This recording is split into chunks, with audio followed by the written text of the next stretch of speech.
생각하라. 아멘.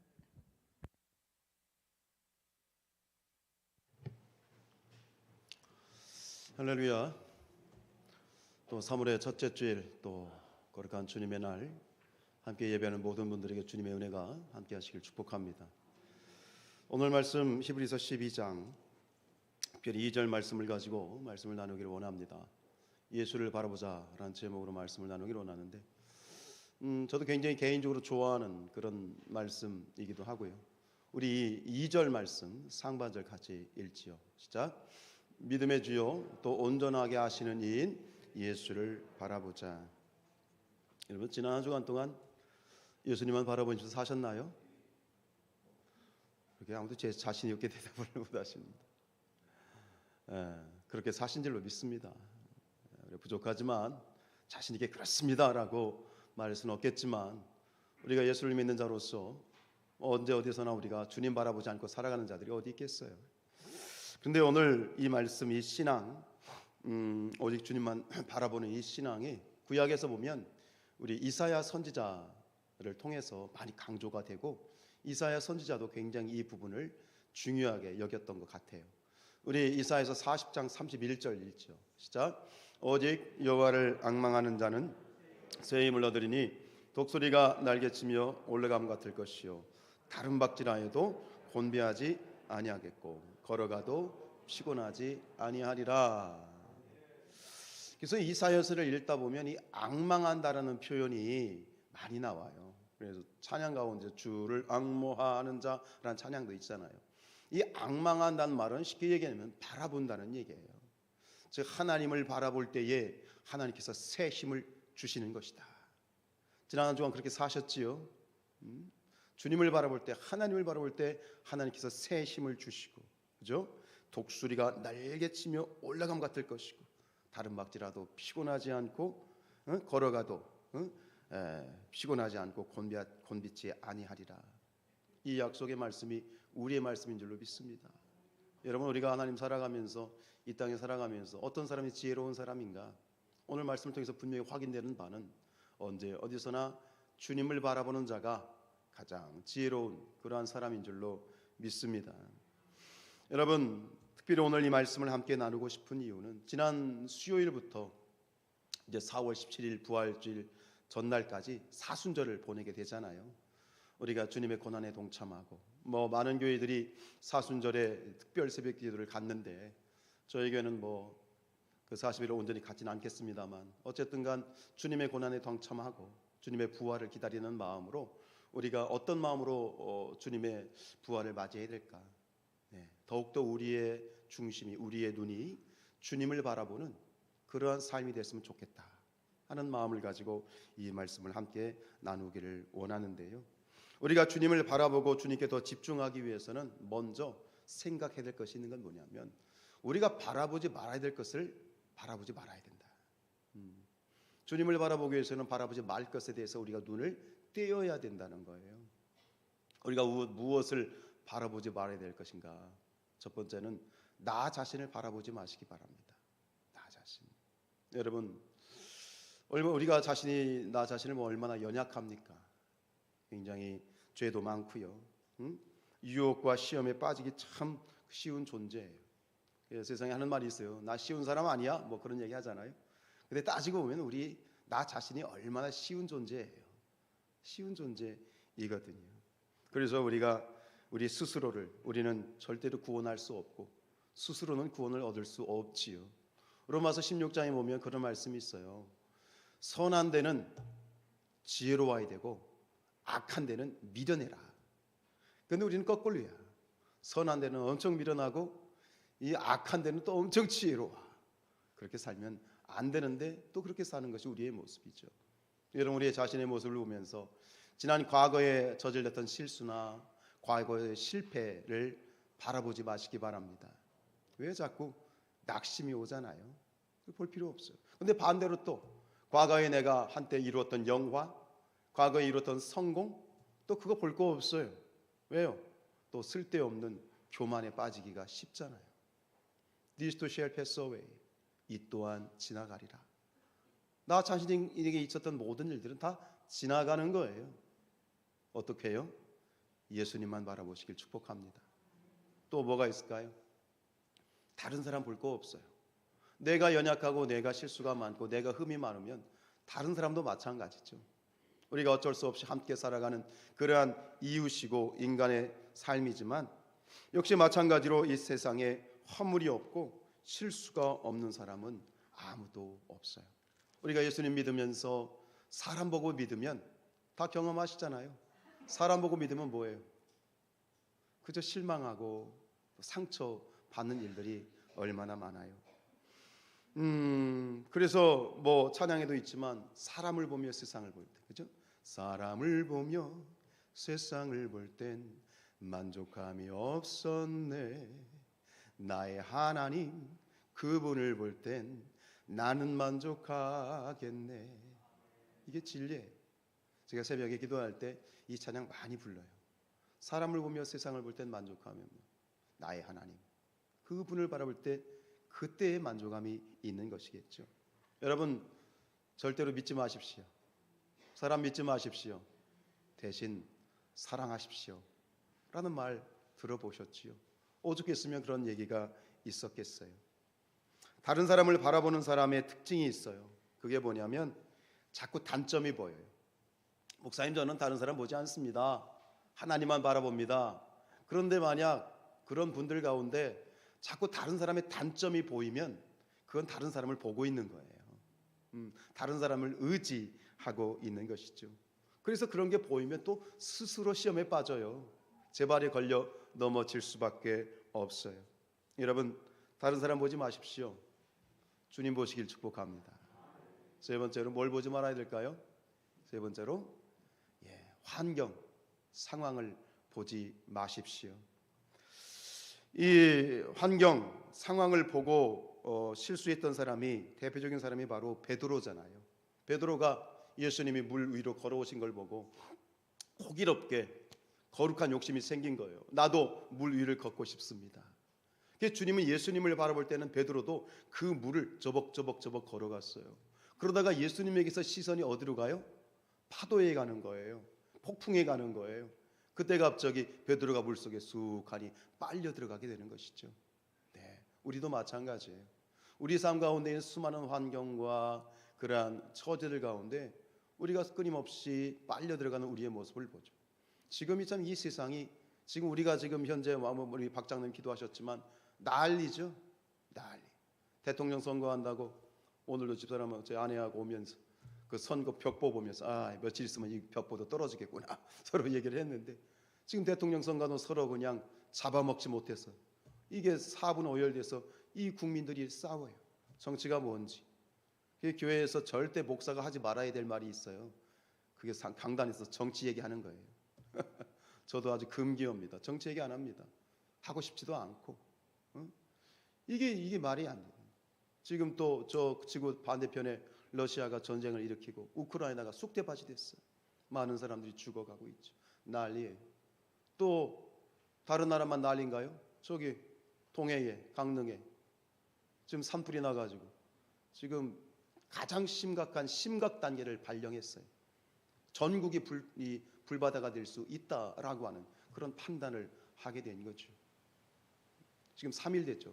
만 이틀이 됐는데 지금 울진에 계신 목사님, 제가 아는 목사님이 전화를 했더니 어제 그러더라고요. 이틀 평생에 볼 헬기를 이틀 동안 봤다. 그렇게 수없이 이 100여 대의 헬기가 그렇게 떠 있음에도 불구하고 아직 불을 못 잡았죠. 난리죠. 난리예요. 코로나 지금도 난리죠. 오늘도 코로나 때문에 못 나온다라고 하는 분들 연락이 몇 분이 계셨어요. 이제 오늘 못 나오셨어요. 난리예요. 쑥대밭이죠. 그러나 상황이 어떻든 주변에 어떻게 돌아가든 여러분, 그럴수록 우리는 주님을 바라봐야 돼요. 믿음의 주요 온전하게 하시는 예수님만을 바라보는 저와 여러분 되시기를 주님의 이름으로 축복합니다. 그러면 이제 그런 것들을 보지 않고, 나를 보지 않고, 남을 보지 않고, 상황을 보지 않고 예수님을 집중하자 이거죠. 예수님을 집중한다는 무엇일까? 우리가 예수님의 모습으로 한번 바라봤으면 좋겠어요. 가장 먼저 베들레헴을 바라봅시다. 베들레헴, 무엇이 보이십니까? 네? 베들레헴 하면 무엇이 보여요? 예수님의 구유가 보이지요. 마구간이 보이시죠? 그 마구간에 이 말의 구유, 뭐 좋게 표현해서 구유지, 쉽게 얘기해서 말의 밥통이죠. 말 밥통에 누워 계신 그러한 예수님의 모습을 볼 수 있습니다. 예수님 태어나시는 그 첫날 예수님이 누우셨던 곳은 그 세상에 누우실 곳 따뜻한 이불이 없어서 그냥 마구간에 누우셨고 그렇게 생을 시작하셨습니다. 참 구차하기 그지없는 그런 인생이죠. 혹시 여러분들 그런 생각 가지고 마음에 상처 가지고 계신 분 혹시 있는지 모르겠어요. 내 인생은 참 구차한 인생으로 태어나서 구차한 집안에서 태어나서 지금까지 내 인생이 참 구차하다 그렇게 생각되시는 분들 계십니까? 흙수저도 모자라서 나는 흙수저도 안 되고 모래수저밖에 안 되는 그런 인생이다. 참 구차한 인생이다. 그렇게 한탄 속으로 신세 한탄 하고 계신 분들 계십니까? 여러분 주님을 바라보십시오. 구유에 누우신 예수님을 바라보십시오. 여러분들 가운데 외양간에서 태어나신 분 계십니까? 아무도 없는 들판에서 태어나신 분 계세요? 따지고 보면 우리는 예수님보다 훨씬 첫 시작을 잘한 축에 속하는 거죠. 이제는 우리 나사렛으로 가볼까요? 나사렛. 예수님의 어떤 모습이 보이시죠? 네, 예수님이 어린 시절을 보냈던, 예수님이 30이 되기까지 보냈던 그 땅 나사렛이죠. 이 나사렛이 어떤 곳이냐? 뭐 대도시도 아니고 굉장히 비천한 그런 곳이었죠. 예수님 때문에 우리가 나사렛을 입에 오르내리는 거지. 사실 예수님이 아니면 그 누구도 호명조차 되지 않았을 아주 비천한 땅이 나사렛입니다. 그래서 성경에 보면 이 나사렛에 대해서 우리가 알 수 있는 그런 한 구절이 있어요. 우리 요한복음 말씀 볼까요? 시작. 나다나엘이 이르되 나사렛에서 무슨 선한 것이 날 수 있느냐. 나사렛에서 무슨 선한 것이 날 수 있느냐. 참 그렇게 천한 그런 땅이 나사렛이었죠. 그 나사렛에서 예수님이 어떻게 사셨을까요? 예수님이 행복하게 어린 시절을 즐겁게 보내셨나요? 전설에 의하면 여러분 성경에 보면 예수님의 어머니 마리아에 대한 이야기도 많이 나오고 그 동생들에 대한 얘기도 많이 나오는데 성경에 보면 안 나오는 게 누가 있냐면 예수님의 아버지 요셉의 이야기는 마리아의 수태고지 이외에는 전혀 안 나오죠. 그래서 성경의 그 전설에 의하면 성경의 이야기에 의하면 이 예수님의 아버지 요셉이 일찍 돌아가셨다는 거예요. 그래 아버지가 돌아가셨으니 이제 그 가정을 누가 가장이 되어서 이끌어 가야 돼요? 장남인 예수님이 그 가정을 이끌어 가야 돼요. 결국 어린 시절에 이 예수님이 뭐가 됐느냐? 소년 가장이 된 거예요. 아버지가 목수셔서 어릴 때부터 그 목수일을 배웠죠. 그 목수일을 배워서 그걸 가지고 근근히 어머니와 동생들을 먹여 살리는 소년 가장의 역할을 하셨던 것이 예수님이십니다. 요즘 같으면 목수하면 굉장히 전문직이죠. 굉장히 이 일당이 비싸더라고요. 근데 요즘은 어떻습니까? 옛날에는 어땠어요? 우리나라로 말하면 옛날 백정 같은 직업이 목수예요. 천하고 아무리 노력을 해도 큰 이 소득을 올릴 수 없는 그렇게 힘쓰게 애썼던 것이 예수님이시죠. 오늘 이 자리에 계신 분들 가운데 하루하루 힘들게 열심히 일하는 그런 분들이 있어요. 현장에서 가장으로서 처자식 먹여 살리려고 참 이런저런 모진 소리 들어가면서 열심히 고된 노동과 일들을 하시는 분들이 계시죠. 때로 그럴 때도 있으시죠. 아유 내 팔자야 이게 뭔가 이렇게 힘든가. 아무리 일해도 월급은 쥐꼬리고 이게 하루하루 한 달 한 달 허덕대는 이런 삶이 무엇인가. 스스로의 삶을 굉장히 힘들어하신 분들 있으시겠죠. 여러분 예수님을 바라보십시오. 나사렛에서 아침부터 저녁 늦게까지 땀을 흘리시면서 목수일을 하시던 주님을 바라보시기를 바랍니다. 여러분 우리 성도님들 가운데 새빵살이 하는 분들 계시죠? 어건 장사를 하고 가게를 운영하는데 남의 이게 전세를 내서 혹은 월세 내면서 이제 일하시는 분들 계시죠? 언제 방 빼라고 할지 몰라. 그리고 연말만 되면 걱정이 돼. 이번에 또 새 월세 올릴까봐 마음이 조마조마하지요. 이 월세를 살아보지 않은 분들은 인생을 논할 자격이 없어. 참 힘들더라고요. 저도 서울에서 월세를 살아봤는데요. 참 조금 그래도 뭐 후원 받아서 이렇게 교회 이 재정이 좀 모이려고 그러면 원말에 쑥쑥 날아가는데 이 살점이 떨어지는 기분이더라고요. 그런 기분이 있죠. 오죽했으면 조물주 위에 뭐라고요? 거물주라는 얘기가 나왔겠어요. 서울에서 한 번은 교회를 옮기는데 건물을 옮기는데 참 그 건물주가 이제 이런 임대업을 하신 분인데 그 사모님이 권사님이셨어. 그리고 사모님의 언니가 또 목회 사모였어. 근데 교회가 이렇게 이전을 하고 나가는데 오히려 더 그 권사님 더 지독하게 굴더라고요. 제 아내하고 저거 피눈물 나면서 그렇게 나온 경험이 있어요. 주인이 나가라면 추운 겨울에 엄동설한데도 짐 싸가지고 방 빼야 되죠. 그게 우리 삶의 애환이고 고통이죠. 참 누추해집니다. 그러나 그런 분들 계시면 역시 주님을 바라보십시오. 주님이 어떤 분이셨는지 우리 누가복음 말씀 9장입니다. 시작. 예수께서 이르실 때 여우도 굴이 있고 공중의 새도 집이 있을 때 인자는 머리 둘 곳이 없도다. 주님은 머리 둘 곳이 없으셨어요. 이 주님의 음성과 말씀 가운데 위로가 함께하기를 축원드립니다. 우리 가운데 혹시 큰 시험을 당해서 남모르는 고민을 갖고 이 자리에 앉아 계신 분들 계십니까? 예수님을 바라보십시오. 예수님도 역시 참 말할 수 없는 그런 시험과 유혹 가운데 계셨던 분이죠. 예수님이 40일 동안 금식하시겠다고 광야에 갔을 때 예수님을 시험하는 자가 찾아왔어요. 야, 너 이거 배고프지? 돌을 빵으로 만들어 먹어. 너 저기 나한테 절하면 이 세상 모든 영광을 너에게 줄게. 이 성전 꼭대기에서 뛰어내려봐. 그럼 너 최고로 인기 있는 그러한 인싸가 될 거야. 아이돌이 될 거야. 모든 명예를 다 갖게 될 거야. 그렇게 시험하고 유혹합니다. 이것은 상징적인 사건이에요. 무슨 얘기냐면 인간이 당할 수 있는 모든 시험을, 모든 유혹을 예수님이 당하셨다는 얘기예요. 예수님도 그리하셨어요. 그러나 그 하나하나의 시험을 예수님께서는 하나님의 말씀으로 이기고 승리하셨죠. 그 예수님을 바라보시기를 바랍니다. 혹시 이 가운데 다른 사람의 중상모략을 당하고 억울한 비난을 받아서 상한 마음을 가지고 계신 분 계십니까?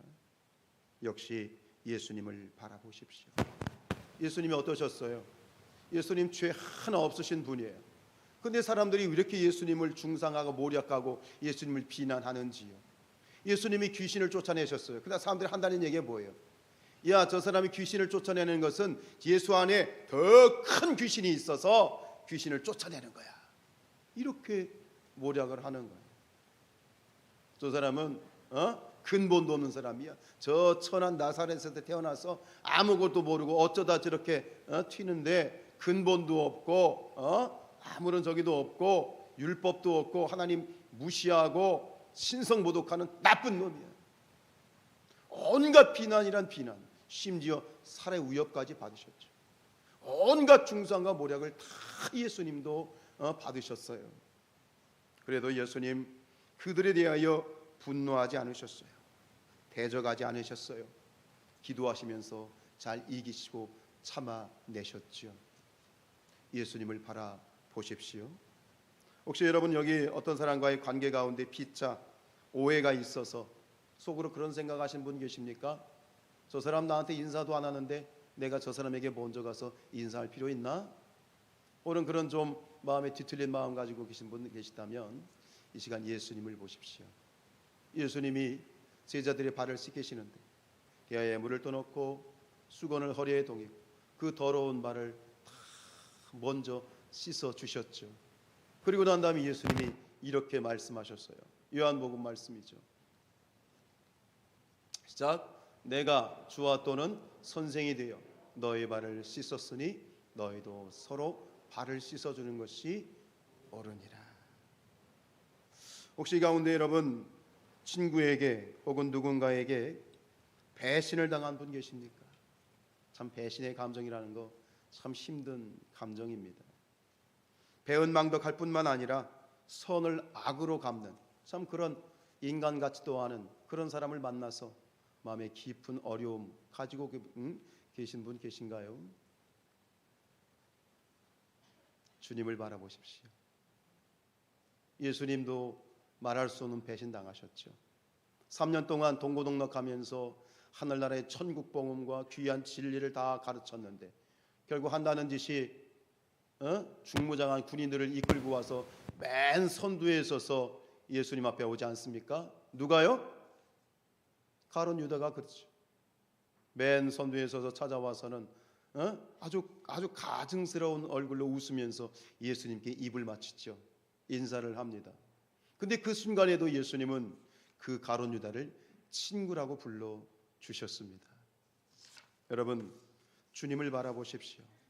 십자가 위에서 예수님이 이런 말씀을 하셨죠. 우리 누가복음 23장입니다. 시작.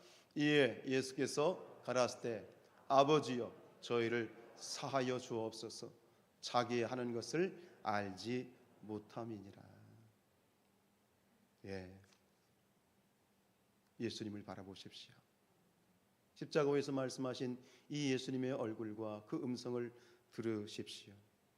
혹시 남모르는 자신의 죄 때문에 이 시간 누추한 마음을 가지고 가슴 졸이면서 이 자리에 앉아 계신 분 계십니까? 주님을 바라보십시오. 내 죄를 위해 가시면류관을 쓰시고 십자가에 피 흘리시는 주님의 얼굴을 바라보십시오. 여러분, 내가 죄가 너무 많아서 혹시 내가 너무 이렇게 죄가 많은데 내가 너무 죄가 큰데 나도 구원받을 수 있을까? 아직도 확신하지 못하신 분 계십니까? 예수님이 십자가에 달려 돌아가실 때 예수님 곁에 2명의 강도가 있었죠. 살인과 강도질을 하다가 붙잡혀서 죽는 진짜 나쁜 놈들이었죠. 근데 그 진짜 나쁜 놈들, 그 살인 강도질하다가 잡혀서 죽는 그들이 회개하였을 때에 그 회개하는 그 강도에게 예수님이 뭐라고 말씀하셨어요? 누가복음 23장이요. 시작. 예수께서 이르시되 내가 진실로 진에게 이르노니 오늘 네가 나와 함께 낙원에 있으리라 하시니라. 아멘. 그래요. 여러분, 주님의 얼굴을 바라보십시오. 주님의 얼굴을 바라볼 때 용서받지 못할 죄가 없습니다. 여러분, 구약으로 넘어가서 이스라엘 백성들이 광야 출애굽을 해서 광야에서 40년 동안 보낼 때 참 많은 죄를 지었어요. 참 징그럽게 말을 안 들었어요. 근데 어떤 때는 하나님이 그 죄를 대해서 이제 벌을 내리시는데 불뱀을 보내셨잖아요. 독사를 보내셨어요. 그래서 막 사방에서 불뱀이 나와가지고 이 이스라엘 백성들, 범죄한 이스라엘 백성들을 물어 죽이는 거예요. 사람들이 죽어나 자빠집니다. 그때 백성들이 또 하나님 앞에 어쨌든 회개하고 모세가 기도하였을 때에 하나님께서 한 가지 방책을 내리시죠. 그래, 놋뱀을 만들어서 기 높은 장대 위에다가 그 놋뱀을 달아놔. 그리고 그 놋뱀을 바라보게 해라. 주문은 하나입니다. 바라보라. 그러면 나으리라. 바라보라. 그리하면 구원을 받으리라. 실제로 그 높은 장대 위에 달린 그 놋뱀을 바라봤을 때 다 죽어가던 이스라엘 백성들이 거짓말처럼 깨끗하게 치유를 받는 거예요. 여러분, 이 불뱀에 물려 죽어가던 사람들이 봤던 그 놋뱀, 그것이 바로 예수 그리스도의 예표입니다. 여기에 하나님의 원리가 있어요. 여기에 하나님의 구원의 원리가 있는 거예요.